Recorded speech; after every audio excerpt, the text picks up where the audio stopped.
Hello, welcome back to our channel sister story. So আজকের ভ্লগে আমি দেখাবো আমাদের কক্সবাজারের লাস্ট ডে। এটা হচ্ছে লাস্ট ডের ভ্লগ। লাস্ট ডেতে আমরা কোথায় গিয়েছিলাম। তো আমরা লাস্ট ডেতে সবাই রেডি হয়ে আমরা প্ল্যান করেছিলাম বাংলাদেশ নেভি জেটিতে যাওয়ার, এবং রেডি হয়ে সবাই চলে যাই সেখানে গাড়িতে করে। আমাদের সেখানে যেতে প্রায় 1 থেকে দেড় ঘন্টার মতো লেগেছিল।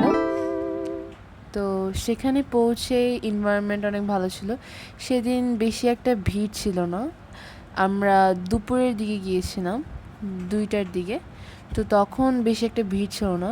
ভিড় হয় এইসব জায়গাগুলোতে একদম বিকালের দিকে, যেহেতু এই জায়গাটা হচ্ছে সানসেট ভিউইং এবং ফটোগ্রাফির জন্য ভালো। সমুদ্রের মাঝখান দিয়ে হেঁটে যাওয়ার ফিলিংসটাই আলাদা ছিল, এবং এই জেটিটার কালার পুরোটাই ব্লু ছিল, একদম সমুদ্র এবং আকাশের সাথে ম্যাচিং করে ওরা এটার কালার থিমও ব্লু করেছিল। তখন টেম্পারেচারটা অনেক বেশি ছিল, যেহেতু আমরা দুপুরের দিকে সেখানে গিয়েছিলাম।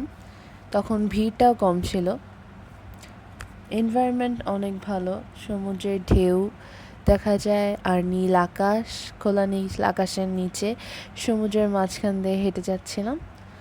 ফিলিংসটাই আলাদা ছিল। আমাদের টিকিট প্রাইস সেখানে নাভি জেটিতে যাওয়ার জন্য প্রায় 200 টাকার মতো লেগেছে পার পারসন। অ্যান্ড যারা 5 বছরের নিচে বাবুদের জন্য কোনো টিকিট লাগে না।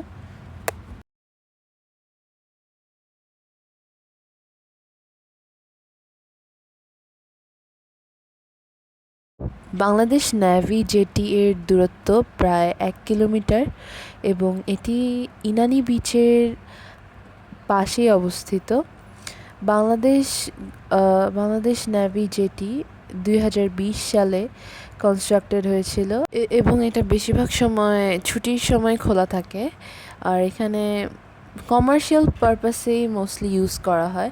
আর এখানে মোস্টলি ট্যুরিজম ফোকাসড ইভেন্টসগুলা হয়ে থাকে। যেমন আমরা যখন গিয়েছিলাম তখন থাই কার্নিভাল ফান ফেয়ার চলছিল।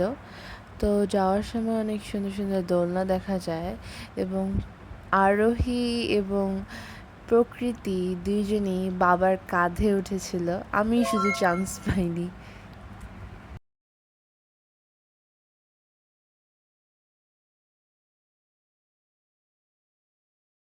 এরপর আমরা সেই দোলনাগুলোতে একটু রেস্ট করেছি, কারণ অনেকটাই পথ হেঁটে আসতে হয়েছিল এই রৌদ্রের মধ্যে।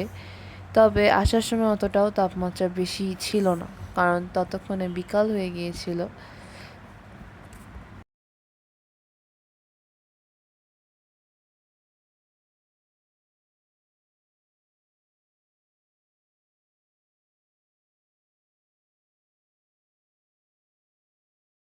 একদম জেটির শেষেই ছিল সমুদ্রের অপরূপ দৃশ্য। উপরে নীল আকাশ এবং নিচে বিস্তৃত সমুদ্র।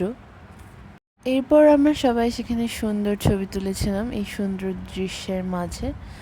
ছবিগুলো অনেক ভালো এসেছিল। এই প্লেসটা ছবি তোলার জন্য একদম পারফেক্ট।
তো তারপর আমরা সেখানে একটু বিশ্রাম করার পর সমুদ্রের শীতল বাতাস আর যেটি শান্ত পরিবেশকে বিদায় জানিয়ে আমরা হোটেলে ফেরার উদ্দেশ্যে যাত্রা শুরু করলাম।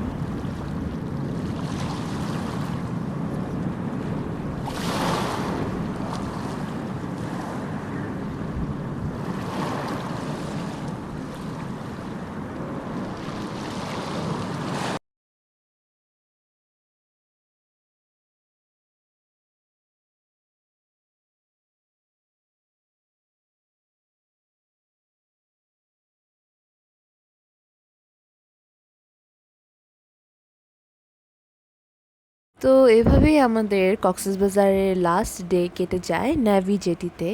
তো তারপর আমরা হোটেলের উদ্দেশ্যে রওনা দিই। তো আজকের জন্য এই পর্যন্তই, দেখা হচ্ছে পরের কোনো ব্লগে। আর সাবস্ক্রাইব করতে ভুলবে না কিন্তু। Bye bye.